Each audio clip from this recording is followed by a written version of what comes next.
What is up, YouTube, and welcome to part 4 of the Bot2Better series, a series where I share with you guys how I went from a sub 1 KD to about a 3 KD weekly. In today's video, the primary topic will be game sense. What is it? How does yours get better? And how crucial is it to Warzone? I'll share with you guys what mechanics and techniques I used in order to start feeling like I was actually making progress in the game. And in my opinion, game sense is probably the single most important aspect of your Warzone gameplay that you can nurture and improve. So without any further ado, make sure you guys are subscribed, click the bell so when you know I upload another video, like it, and we'll jump right into it. I think the first useful place to start is to talk about what game sense is. Game sense is your ability to predict the flow of the game, whether that be player movement, zone movement, what power positions are going to work for the zone. That all comes into play with game sense, and that makes it a very difficult thing to teach people because it is largely just repetition and experience. What I can do for you, however, is share with you a couple things that helped me along the way. The gameplay that you see playing in the background is an NGU Customs Tourney Trios with my friend Anks GGWP and the Nasty Daimyo. Links in the description to both of their Twitch channels. We ended up getting second place with this huge clutch game, and I figured it's a great piece of gameplay to have in the background while I talk to you guys about these things. Play slower and play for information, especially when you're just trying to get better at the game. You're not going to be able to aggro peek everything like Joe Woe and full send everything.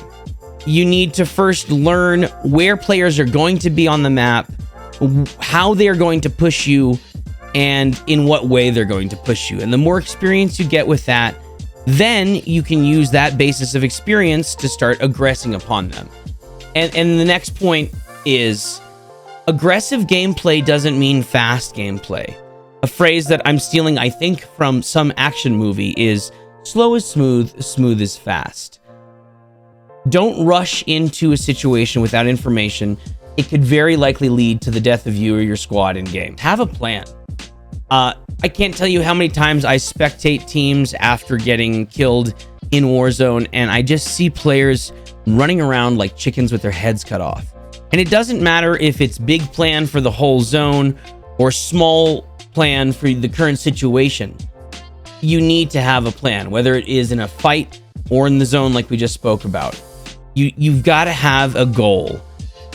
Get to this piece of cover, start this contract, res this person, get loadout, move to this place. Having a goal is going to help motivate your gameplay and start helping you move with purpose. You've got to learn the map. This is going to be a huge challenge when Caldera drops here in about 10 days for all of us, but you've got to spend the time to learn the flow of the map, what is cover, what isn't cover, how you can move from different locations of the map safely without putting yourself in danger. And one of the best tools for this is Plunder. It's the same map you play BR on without the zone pushing you around. Drop in with your friends, throw some music on, and just explore. You'll be surprised all the rotations that you'll find, the jump spots that you'll find, and it's just a good basis for getting better. The next point you'll hear creators harp on all of the time, and it's positioning. Positioning is key. We'll go into it in depth in later videos, but the biggest thing to know is that while high ground is often the power position, think about where you'll have to be once the zone starts to close. Because if you're still on a skyscraper and there's only a sliver of zone left up there with you, you're likely to get pushed off into another team and be held by them. So just make sure you're always paying attention to the next step. What's next? What's next? And this goes back to the point of having a plan. I would also loop trigger control into game sense, and I've pulled up a clip here of some sub games we were running on my stream, and there's a moment here where I acquire a target on the left side and they cross behind a truck, and it's just the most recent example I could find of it, but you just want to get into the habit of making sure that your shots count. So taking shots that you can down, like that's a for sure down. Shoot this guy, wait. I know he's going to peek the side of the truck, finish and laser him.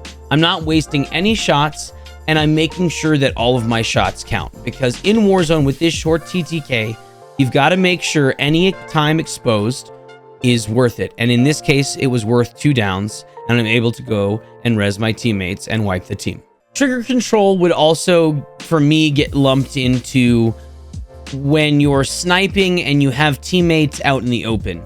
You want to make sure that you're being considerate of your teammates and their vulnerability, because if they don't have cover and you take a shot as a sniper or as a long-range AR and you expose your squad's location, that very quickly can turn back around and wipe your entire team. So it's just very important that your comms remain consistent, clear, and concise, which is the next point we'll go to. Develop a set of comms for yourself.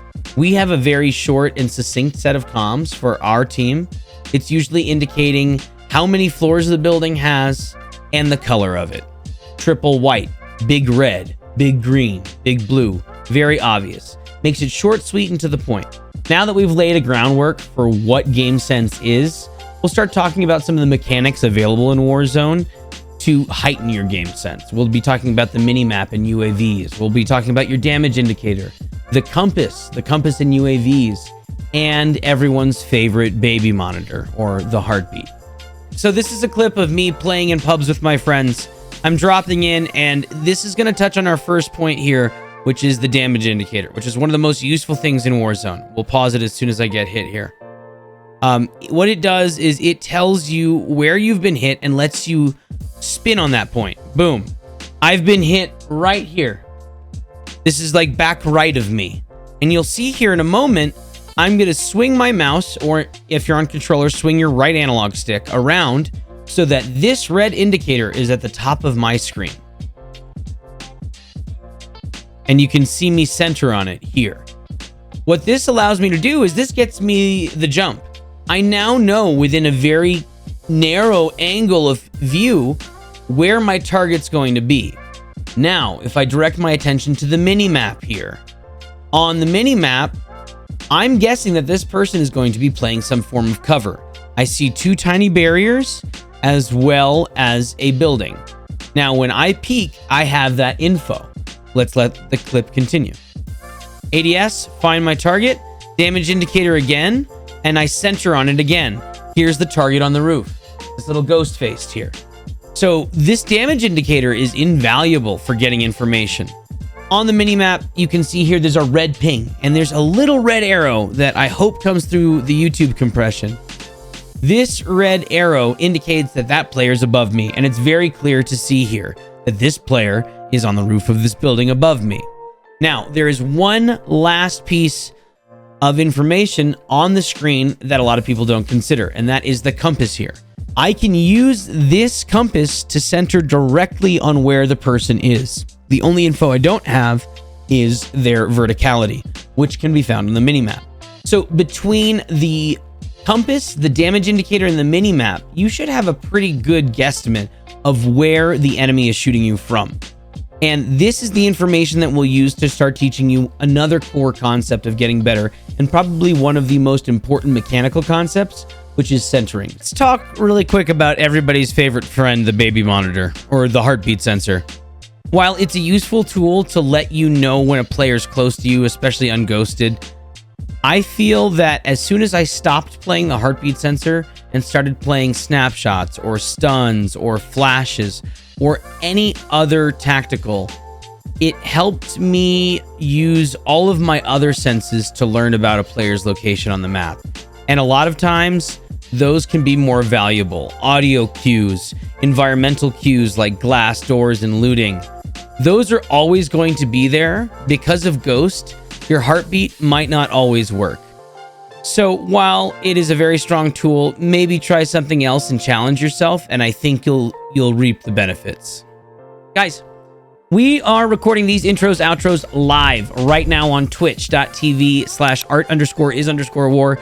We built the script for this video together, and that's totally the vibes of our community. So come on by, drop a follow, make sure you're subscribed on the YouTube, click the bell so you know when I upload another video. I hope some of these tips help. Make sure you guys check back later this week for part 5, centering. Thank you guys so much. Love you. Peace.